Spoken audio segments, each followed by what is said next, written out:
Hello and welcome to another edition of Critical Q&A, the show where I answer your questions based on what you have sent me by email at AskChrisShelton@gmail.com. All right, I have been very remiss in not giving shout outs to my Patreon supporters. I want to remedy that by thanking Karen Bailey, Jeannie Martin, and Sam Nowaskuski. I'm sorry, Sam, I just totally butchered your last name. Thank you very much for your support, though, all of you. And if you are enjoying my channel or finding my content useful, educational, and maybe mildly entertaining, then perhaps consider joining me on Patreon, because that kind of love and support is what really keeps this show going and keeps my channel going for real. All right. We've been taking a few hits from YouTube over these months with all of this crisis and stuff that's going on. And so really, you guys are the ones who are keeping this thing going, and I really want to thank you for that. Seriously. I know I say things sometimes that piss people off or rub people the wrong way. That's kind of to be expected in the world of critical thinking. It's critical, and sometimes the thinking goes in directions that are kind of interesting. And maybe it's right and maybe it's wrong, and maybe through discussion or discourse or just as facts roll out, things will become more clear and we'll be better critical thinkers. But anyway, just wanted to kind of throw that out there. I am bringing on a new sponsor onto my channel, BetterHelp. I posted this, I think it was about 2 years ago or so. There was some controversy over the use of this service, questions about the qualifications of the counselors involved. Well, that's all been sorted out to my satisfaction, certainly. I've had many conversations with the folks there, and I feel very good about endorsing that service, and it's something that I think now more than ever we could take advantage of and maybe should. So you'll be seeing me, putting some little ads together for that, including in this show. Okay, so that all being said, let's go ahead and get on with your questions now, because there were some pretty interesting ones this week. John Kinn. I've been following Scientology for a couple of dozen years now, ever since I read and enjoyed LRH's book, Battlefield Earth, in the mid-'80s. I've read many articles over the years about how Scientology is imploding and shrinking. For the last few years now, though, the stories about Scientologists blowing and the numbers going down seem to have dried up. It seems like they have maintained their numbers at between 20 to 25,000 worldwide for years. My question is, do you think it's possible for Scientology to maintain its ideal orgs and other real estate holdings indefinitely with these small numbers of devotees to sell? Do you think it will take another major event like Debbie Cook's email or the anonymous protests to cause another sizable exodus? Thanks for the question, John. And to be brief in answering this, yes, I do think it's possible that the existing base of Scientologists can keep the existing Scientology orgs and network going the way that they are. I think it's pretty top heavy in terms of income class, that, the heavy big donors that are giving to the IAS and giving to the services at the Flag Land Base or on the Freewinds, where the big pricey services are going to keep going. They don't seem to be letting up. And there's also, of course, major celebrity figures, not just Hollywood celebrity figures, but artists and other people who are part of Scientology and throw their money at it. So, and you've got remember, you've got dynasties, you got legacy, right? You got families who, have second, third, even fourth gen membership now. And that kind of thing just sort of keeps going because it's just the tradition to keep it going. And Scientology, remember also in my other answers where I've discussed this,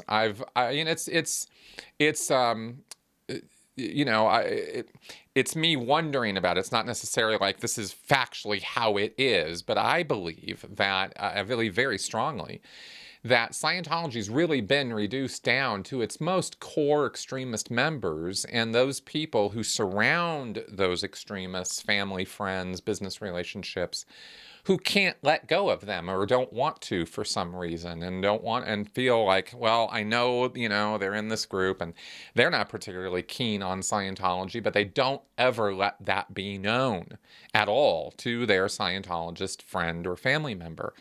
And because they know that, where their head's at, that if they do, then it's going to be disconnection time. And it's not really so dissimilar to the many times I've described the relationship between my mom and me when I was a Sea Org member and she had already kind of left.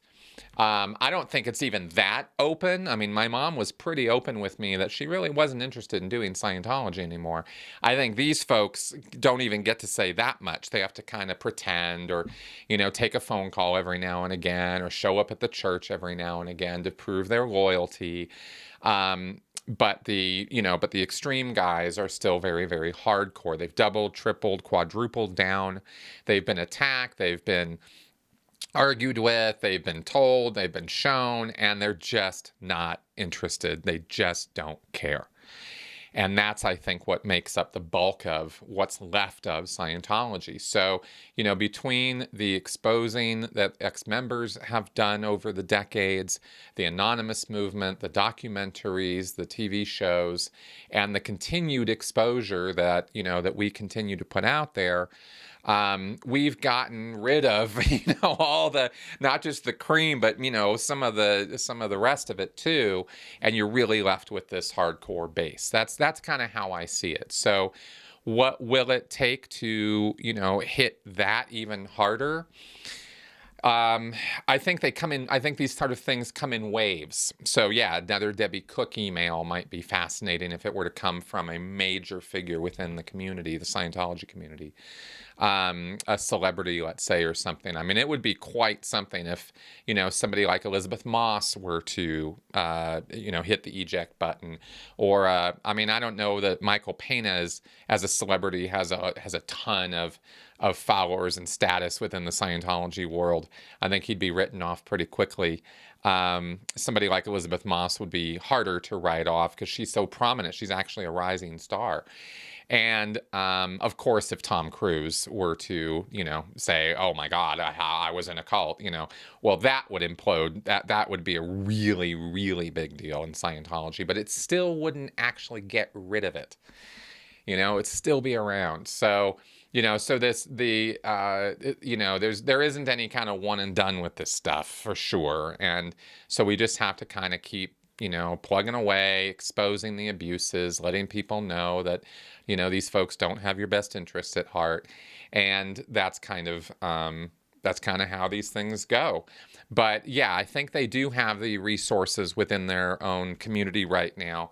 And the investments, let's not forget that it's not just Scientology parishioners feeding cash into the system that keeps it going. It is also, there are massive amounts of investments and things like that Scientology, that Miscavige is putting his money into, which also creates a whole lot of return all by itself. Remember, this is not so dissimilar to how the last year's, or was it this year? Anyway, that flap that came out of the Mormon church where they had, property holdings or money in the bank to such a huge amount that they were just living, they were making millions and millions off of just the interest from it. So don't forget about that as well. And there you go. Kevin Zay. Why is it that some people can't just recognize hypnagogia for what it is instead of believing they've been visited by ghosts, abducted by aliens, or had some sort of vision/premonition? Does it have something to do with people's family history or their culture, or is it more of a psychological issue? Also, how prevalent are alien abduction or visitation stories in Scientology? Okay, hypnagogia. Now, I might be mispronouncing that for some folks out there. I looked it up, actually, so I think I'm saying it right. It's kind of an odd word, hypnagogia, hypnagogia, referred to as also hypnagogic hallucinations. The experience of the transitional state, here's what it is, the transitional state from wakefulness, from being awake, to going to sleep.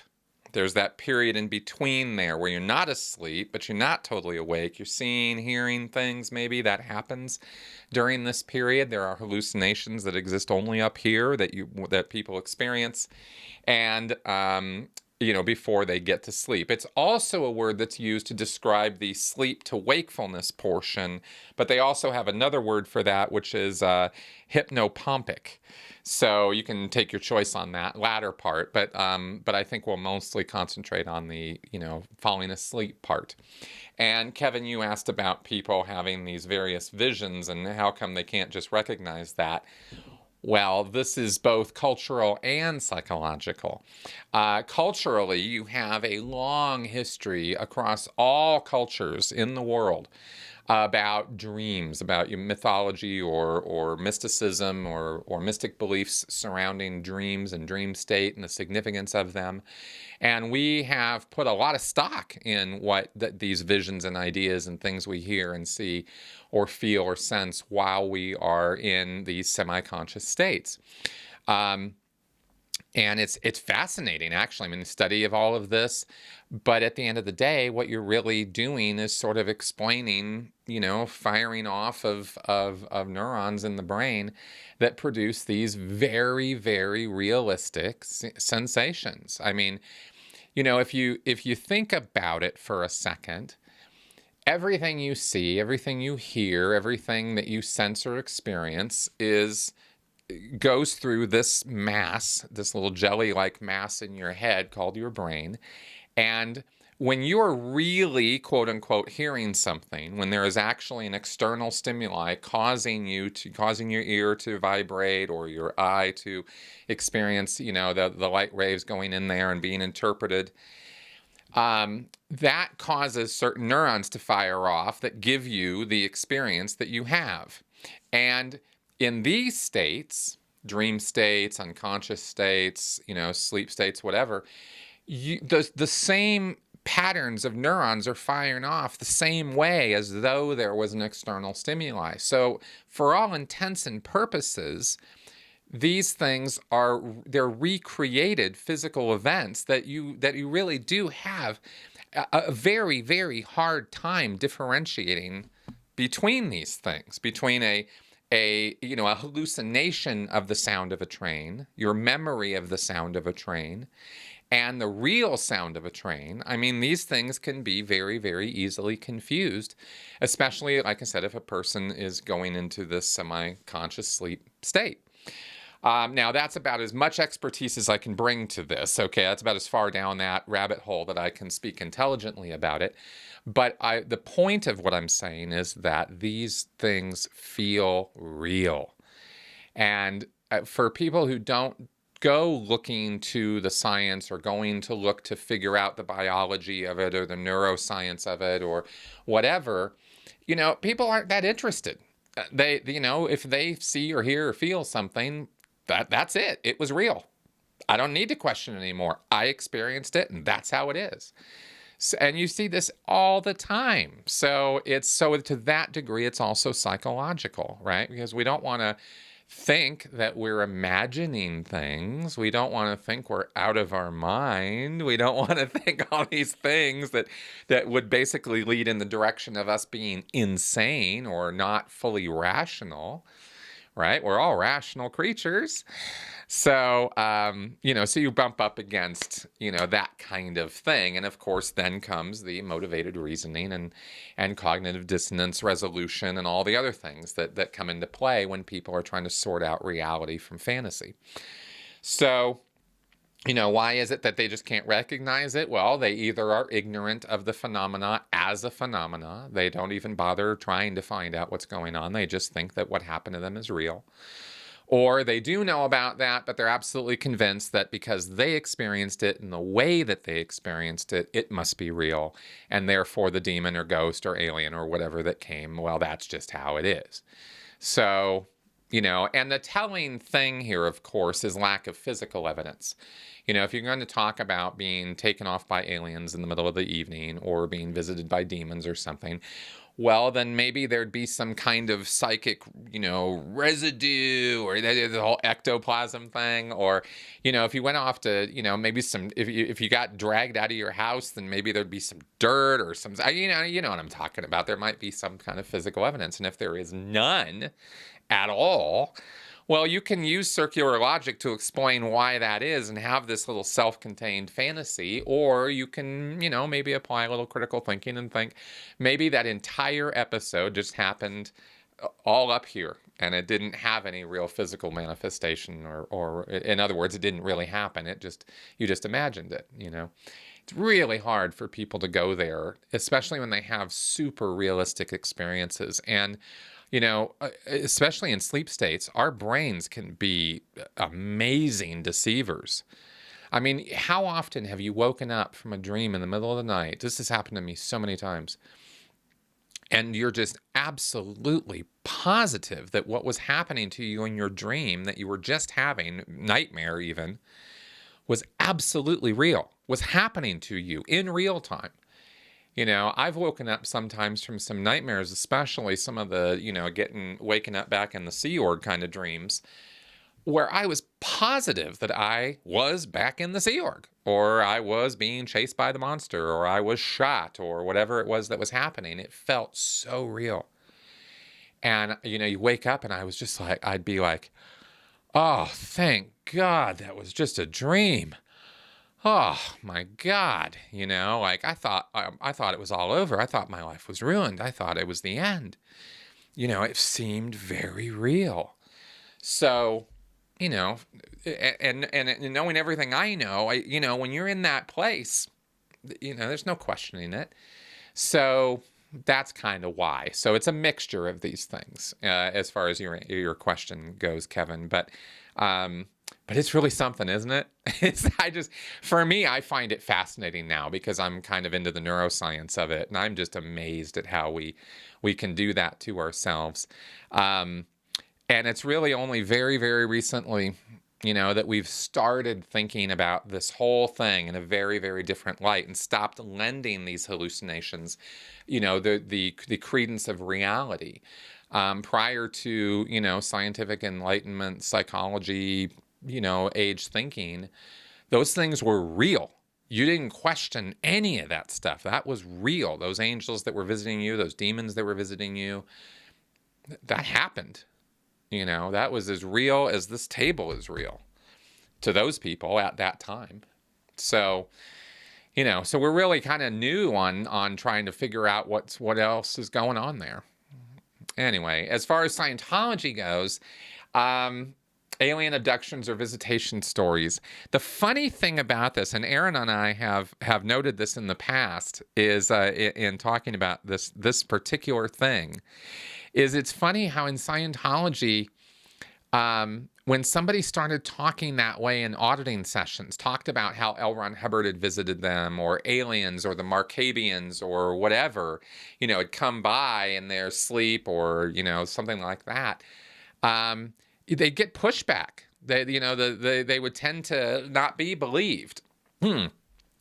This didn't come up often. This isn't socially discussed that often in the Scientology circles, and I'm talking about official Scientology believing these stories. Scientologists in and amongst themselves, depending on how credulous they are, how deeply indoctrinated they are, and their background and mindset about aliens and visitations and abductions and stuff like that, they might gain some traction, with their Scientology friends.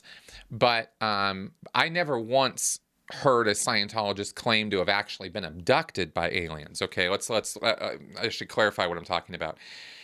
I've never heard about a Scientology alien abduction story. What I have heard many times is Scientologists claiming to have awareness of, or going exterior and seeing or being aware of aliens visiting the planet, or manipulating affairs on planet Earth, or something like that, right? Like they're having a modern present time awareness of alien presence somehow, either hovering in a ship over the church. I heard that, right? I heard a guy one time tell me he was in an auditing session and he sensed that they were being watched, and he looked up and the auditor looked up, and they both, kind of looked at each other, and the guy said, "Aliens, man, they're watching us right now." And the auditor's like, Yeah, okay, yeah, writing it all down. And the guy's like, up, they flipped off. They flickered away. They took off. They sensed us sensing them. Ooh, the aliens are watching us. I mean, I actually had a serious, heartfelt conversation about that exact incident with that Scientologist one time. So those are the kind of conversations that you might have within Scientology about this kind of thing, at least from my experience. And I hope that that is somewhat interesting to you. There you go, Kevin. Thanks for asking.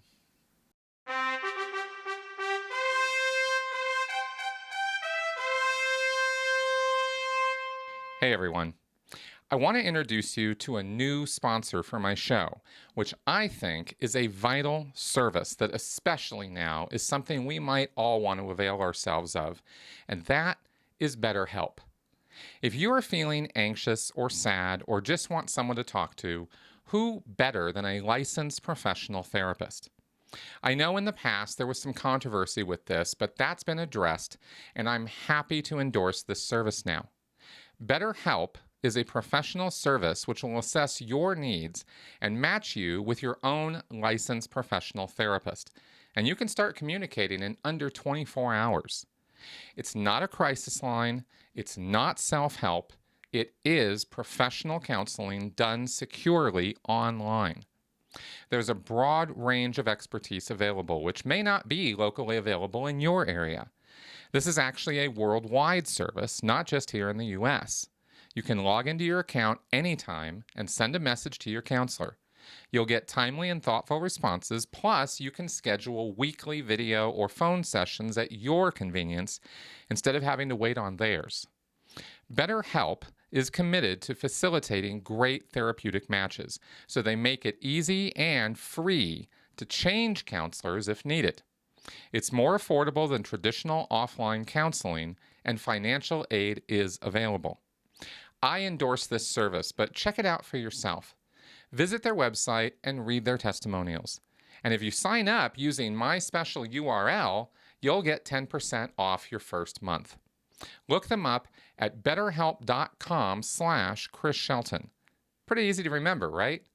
That's betterhelp.com/ChrisShelton. Sign up today. Tony Nelson. When Pat Broker was doing his speech during Hubbard's memorial event, he talked about a process that Hubbard came up with to prepare for dropping the current body. He did not give very much detail about it, but said that it would be coming. Do you have any knowledge of this process, or do you know of anybody that does?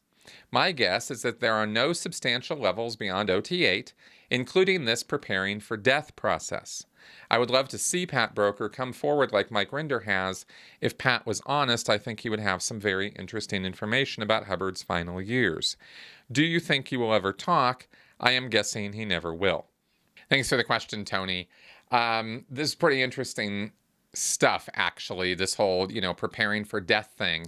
But the truth is that no, there are not any processes for that. And the reason that I know that is not just from my own experience, but because a senior case supervisor, in fact, the senior case supervisor for the Western United States, years ago, this was back when it was Griffey Blythe, she actually wrote a thing about that. There was I think somebody had died, or somebody of prominence or something, or there was some, rumor line or something going around in the Pacific Basin, Big Blue, about this kind of thing, about dropping the body or preparing to die or something. And she actually wrote this dispatch, this sort of, it's not really a formal issue, just sort of this thing from her office saying there is no such thing. There's no process on this. We don't do that. We try to make people comfortable. We provide assists, or we provide some kind of, the physical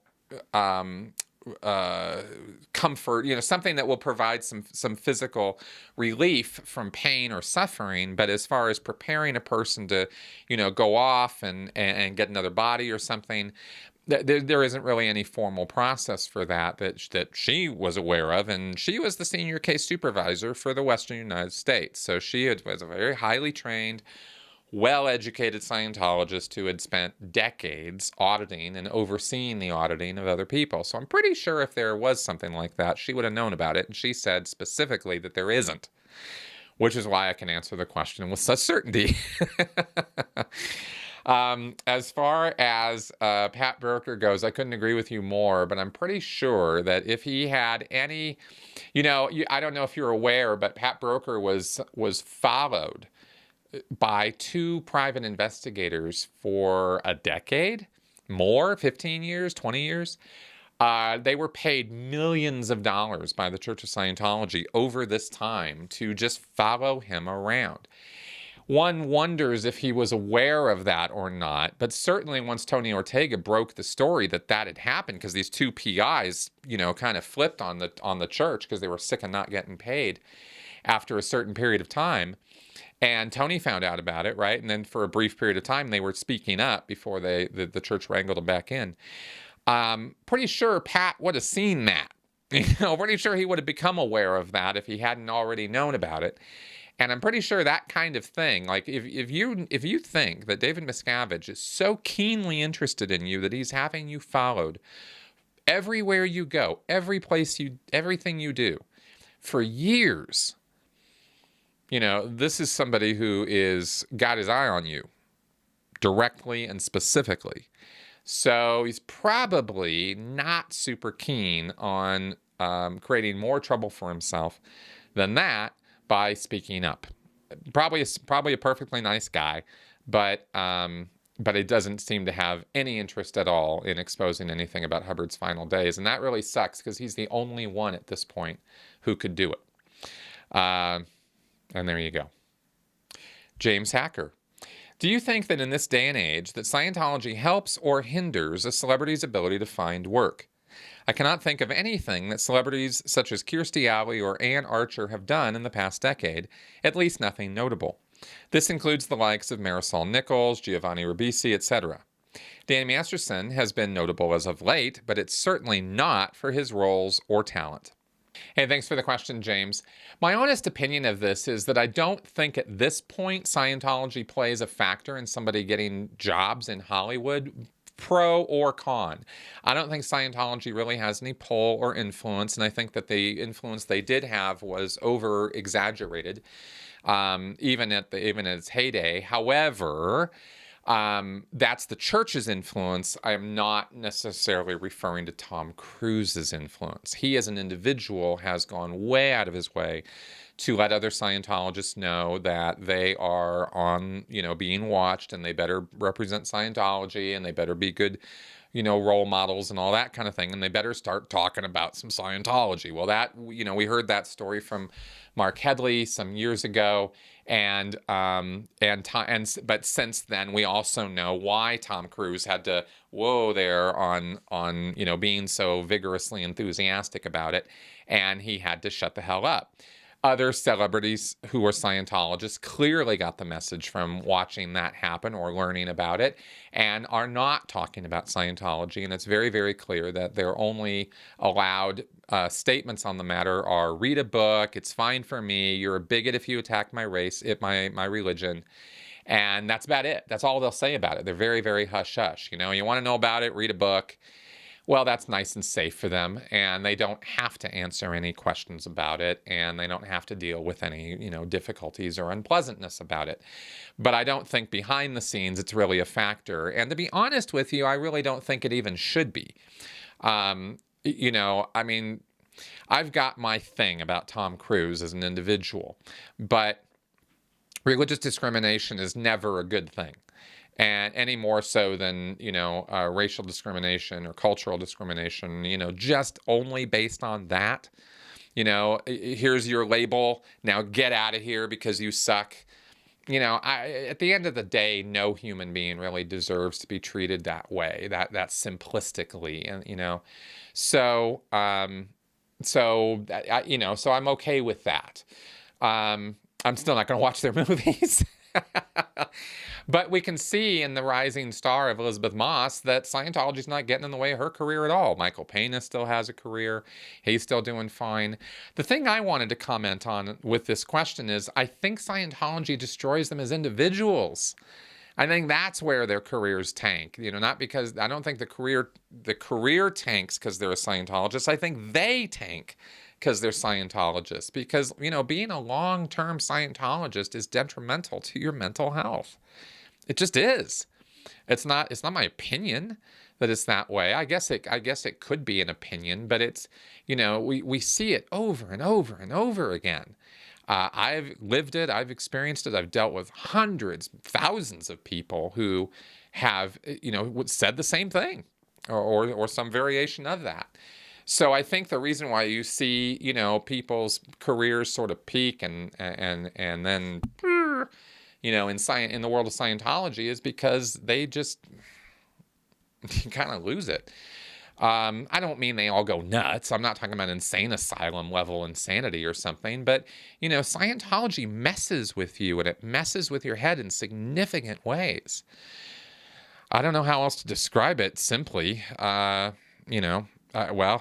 got my whole channel to look at as to all the ways it does that. And I think that's what goes on with these guys. I mean, and Kirstie Alley is a great example because she's very active and vocal on Twitter. And you can see what goes on in her head and the sort of stream of consciousness Twitter feed that she's got sometimes. And it's a little loony, and not to mention the OSA Twitter accounts, the Ed Parkins and the Scientology stuff that they throw out. I mean, it's just, you read it, you just go, whoa. And that's the kind of stuff that goes on in Scientologists' heads all the time. So not a great place to be, not a very long-term stable place to be. There's a lot of things that are introduced into your thinking as a Scientologist that cause you to be narcissistic, paranoid, conspiracy-minded. You get a very bizarre view of the world as a Scientologist. And so that's what happens to the celebrities as much as it happens to any other public staff or Sea Org member Scientologist. Goodfella. How can one recognize an active Scientologist but who does not want to be recognized at, let's say, a wedding where people meet new people? I believe they can be deceiving when necessary in their optics. Hey, thanks for the question. There isn't any real checklist of characteristics of a Scientologist as such. They come from all walks of life, all cultures, all parts of the world. So it's a pretty diverse group of people. I mean, mostly in the white demographic, but there's still tons and tons of diversity in there in terms of culture, background, language even. So those are not markers of a Scientologist. The only things I could recommend watching for that might indicate you're talking to a Scientologist are, one, they will probably go out of their way to look you directly in the eye the entire time they're talking to you. They're very big on eye contact. It's called confronting you in Scientology, and it's a very important concept for them. Also, some of the word choices. You will hear they're really big on communication, and of course that's nice. But the Scientologies that comes out, they might use the word affinity. That's a word that you don't hear people use very often. Scientologists use it all the time. So vocabulary choices might be part of the picture. If you catch those things, if you say, "Oh, what was that?" or "Oh, what do you mean by that?" If there's some kind of unusual vocabulary being thrown around, they generally speaking won't slip full Scientology or Dianetics words into regular conversation if they're trying to be subtle. They won't say, "Oh, that was just an engram," or "Oh, it sounds like he's got an ARC break or something." They're not going to say that kind of thing. But they might almost say that kind of thing, like they might slip up a little bit. And if you see indicators of that, then you might know there's more there going on under the hood than you might think. But it's difficult. It's not hard for Scientologists to disguise the fact that they're Scientologists. So I don't. Like I said, I wish I had a hot tip for you on this, but I really don't. And it is now time for Flash Answers. Dazzle. Does the Church of Scientology offer the OT levels to members of the Nation of Islam? If so, have you heard how members of the NOI react to the Xenu story, since the NOI has a similar story surrounding the Yaqub character? I believe that they are now offering the OT levels to select members of the Nation of Islam who can afford it, of course, because most of them can't. At least that was my experience when I was in Minnesota and Los Angeles, a few other orgs where NOI members were coming and were doing the Dianetics work. That was about as much as a lot of them could afford. I mean, I'm not trying to make some blanket statement about the NOI's economic class. I'm just telling you what I experienced. The leaders of the NOI, of course, don't have that problem. They're rolling in money, and they spend it on Scientology. I know Tony Muhammad has. Originally, the original idea with it was that they were not going to be doing anything other than Dianetics. And it was only if they reached as an individual for more Scientology that we would even talk to them about it. We weren't even supposed to sell them or talk to them about anything but Dianetics. So how that's organically sort of rolled out and evolved since then, I can't say entirely, because I kind of left after that really got going. But from what I've seen in the literature, put out by Scientology and the NOI, there are some people moving up to that. But we have yet to see a single defector from the NOI. Certainly nobody who's gotten up to the level of the OT levels to discuss the NOI mythology versus the Hubbard mythology. So I can't really speak to that. Papa John 16. Does it bother you to talk about the Church of Scientology after spending so many years as a member? No, it does not bother me to talk about Scientology anymore. Actually, I don't know that it ever bothered me to talk about Scientology. If anything, I've been keen to talk about it. I think at this point, I'm only less interested in it because I've talked about it so much, and I've exhausted, most of my reservoir of knowledge about it. It's only taken me, I had 1,200, 1,400 hours of downloading information to you guys on my channel to do it. But it's all, a lot of stuff is there. And even having said that, there's still more content that needs to be produced. So no, I'm not sick of it as, or bothered by talking about it. Beria. The Church of Scientology is not considered a religion in Canada, but I do believe they are a registered nonprofit. Other than the occasional article about them not paying property taxes, not much makes the media here. How deep are Scientology's roots in Canada? Have they tried coups here similar to Operation Snow White?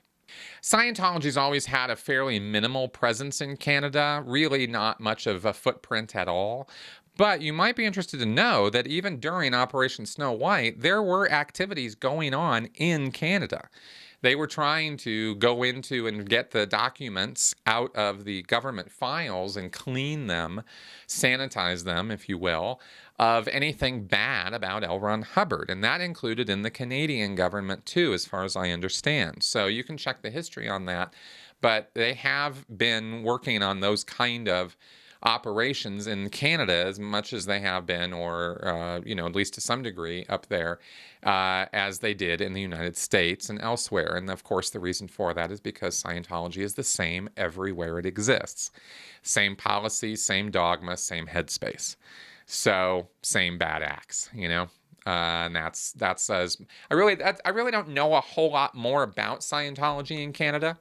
In terms of its history, but I do know that much. So that's what I can say. Okay, and that is our show for this week, everybody. Thank you very much for coming around and watching me babble on here and answer your questions. I hope you enjoyed this and found it mildly entertaining. And thank you again for your viewership and your support. And I hope you will check out my podcast that I did this week with Dr. Tim Sledge. Fascinating conversation. And I hope you'll join us on Wednesday for our critical call-in show. Critical conversations, rather, I should say.